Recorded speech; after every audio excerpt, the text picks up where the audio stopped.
Safety first, get the water hot.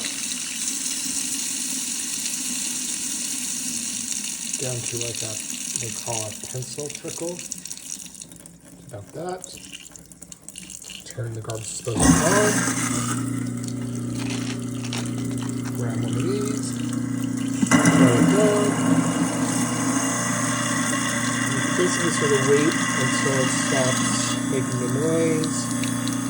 About 10 or 15 seconds. And you can smell the lemon coming through. Not very exciting to watch, but just so you can hear it. Okay, this will be all gone. Turn the garbage disposal off. Turn this on for a second. And you're all done.